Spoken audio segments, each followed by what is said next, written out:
masuk akal. Dihitung-hitung ya, nggak masuk akal. Ada orang puasa 1 hari. Dari pagi, dari mulai subuh sampai maghrib. Kemudian kita datang ketemu sama orang tersebut. Saat orang itu mau berbuka, kita kasih dia minum teh panas. Kita kasih minum teh panas yang manis. Orang itu suka. Seteguk itu masuk membatalkan puasanya di kala maghrib. Maka pahala puasa orang tadi dia dapat dan Allah berikan pahala yang sama untuk orang yang memberikan minum. Dengan memberikan minum saja, kenapa sama Allah Ta'ala dikasih pahala puasa 1 hari penuh diberikan kepada orang yang mau ngasih minum atau ngasih makan untuk menjadi pembatal santap berbuka seseorang? Jawabannya adalah karena itu muncul dari kasih sayang. Ya, muncul membantu orang lain, menyelamatkan orang lain. Karena itu ikhwani rahimakumullah, tidak ada amal yang lebih utama menurut Nabi Muhammad SAW bagi seorang mukmin seperti idkhalus surur, menyenangkan hati mukmin yang lain. Menyenangkan hati mukmin yang lain. Siapa yang mampu menyenangkan hati mukmin yang lain, maka dia akan mendapatkan nilai amal yang paling tinggi. Karena itu kalau kita lihat saat Nabi Muhammad sallallahu alaihi wasallam pulang dari Gua Hira setelah mendapatkan wahyu yang pertama, Rasulullah SAW saat itu lagi dalam keadaan yang butuh dukungan. Ya, butuh dukungan karena barusan bertemu dengan malaikat Jibril alaihissalam. Nabi Muhammad SAW bahkan tidak tahu saat itu secara ilmu zahir, menurut data-data yang ada, Rasul nggak tahu siapa yang ditemui. Malaikatnya bahkan nggak ngaku, saya malaikat, enggak. Meluk Nabi Muhammad SAW dan tidak pernah ngasih tahu, saya malaikat Jibril. Bayangkan, seseorang yang kemudian tiba-tiba dipeluk oleh makhluk, ya, yang punya 600 sayap, dipeluk oleh makhluk yang badannya keker, yang besar, ya, makhluk yang nggak dikenal, tiba-tiba memeluk dan tidak ngasih keterangan, tiba-tiba pergi makhluk tersebut. Maka Nabi Muhammad SAW pulang ke rumahnya, bertemu istrinya tercinta, istri yang paling dicintai, istri yang mendapatkan salam langsung dari Allah Subhanahu wa taala, Sayyidah Khadijah radhiyallahu taala anha. Saat itulah Nabi Muhammad SAW menyatakan, zammiluni, zammiluni, selimuti aku, selimuti aku. Minta diselimuti. Maka Sayyidatuna Khadijah radhiyallahu taala anha paham, tidak sekedar memberikan selimut ke tubuh Nabi Muhammad SAW, tapi Sayyidatuna Khadijah radhiyallahu anha seorang istri yang solihah, segera menyelimuti hati Nabi Muhammad sallallahu alaihi wasallam, menyelimuti dengan kata-kata yang indah, dengan kalimat-kalimat yang penuh cinta, dengan kalimat-kalimat yang lembut.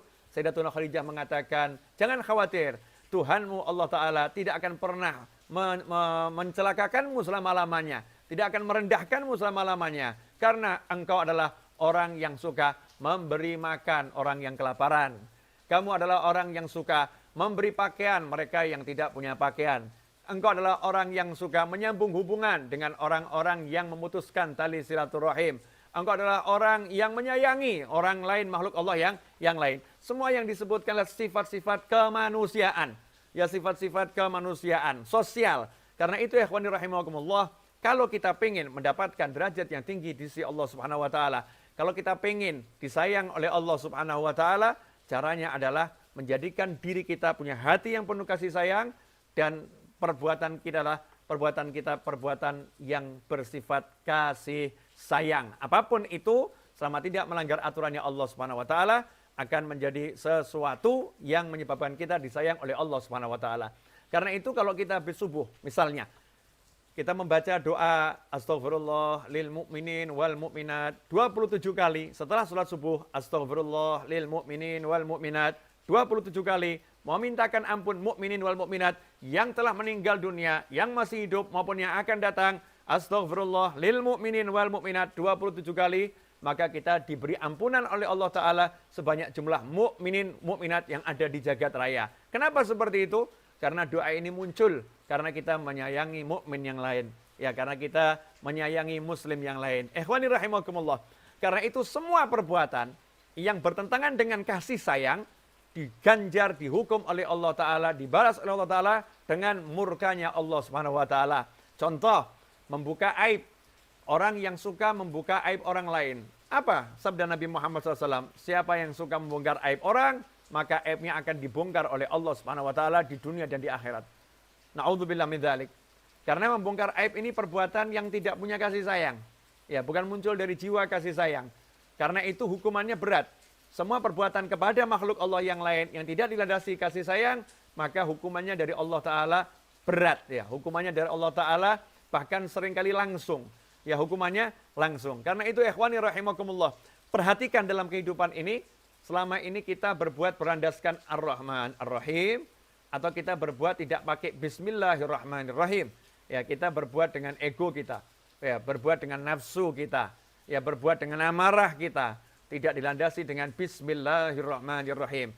Kalau kita lihat Islam, sampai-sampai urusan melakukan sesuatu yang halal, menyembelih hewan kurban. Ya, ini sesuatu yang disunahkan, menyembelih hewan kurban. Itu pun harus dilakukan dengan cara yang penuh kasih sayang. Tidak boleh menyembelih hewan itu di hadapan hewan-hewan yang lain. Nggak boleh, karena Allah mengajarkan jangan biarkan hewan-hewan itu melihat temannya lagi disembelih. Sampai sejauh itu Islam mengajarkan. Sedetil itu Nabi Muhammad SAW mensyariatkan. Bahkan pisau yang digunakan untuk menyembelih hendaknya diasah setajam mungkin, sehingga hewan sembelihan tadi tidak merasakan, ya, proses itu lama, cepat prosesnya, tidak terasa. Kemudian juga ketika menyembelih hewan sembelihan tadi pun tidak disunahkan mengucapkan Bismillahirrahmanirrahim, tetapi disunahkan mengucapkan Bismillah dengan nama Allah tanpa menyebutkan Ar-Rahman dan Ar-Rahim. Karena perbuatan yang sedang dilakukan adalah perbuatan mengambil nyawa binatang meskipun disyariatkan oleh Allah Subhanahu wa taala. Bahkan dalam ajaran Nabi Muhammad sallallahu alaihi wasallam kita lihat Rasulullah SAW melarang sahabat umatnya yang duduk di atas kendaraan hewan tunggangan, kemudian tidak melakukan perjalanan, hewannya parkir, orangnya duduk di atas ngobrol. Nabi Muhammad SAW melarang perbuatan tersebut. Jangan jadikan hewan tungganganmu seperti kursi yang kamu dudukin. Kalau memang tidak melakukan perjalanan, posisinya diam, berhenti, turun dari kendaraan, tambatkan hewanmu, silahkan lanjutkan percakapan. Sedetil itu yang diajarkan oleh Nabi Muhammad sallallahu alaihi wasallam. Ikhwani rahimakumullah. Karena itu kalau kita simak kisah Nabi Musa alaihissalam, ketika dalam keadaan kelaparan yang luar biasa, lari dari kejaran Firaun, ya, sampai ke tempatnya Nabi Syu'aib, kemudian melihat dua wanita yang saat itu membutuhkan air untuk hewan ternaknya, tapi wanita tersebut tidak diberi kesempatan untuk mengambil air karena mata air yang ditutup dengan batu yang besar. Maka saat itu Nabi Musa yang kelaparan, nggak makan berhari-hari kecuali rerumputan dan dedaunan, Nabi Musa alaihissalam muncul kasih sayangnya, kemudian membantu dua wanita tersebut. Setelah itu wanita tersebut pergi pulang ke rumahnya. Nabi Musa di bawah pohon mengatakan, ya Allah, aku sangat butuh terhadap kebaikanmu karena kelaparan, tidak mendapatkan makanan. Gak lama kemudian Nabi Musa alaihissalam diundang makan oleh Nabi Syu'aib, ayah dari dua wanita tersebut.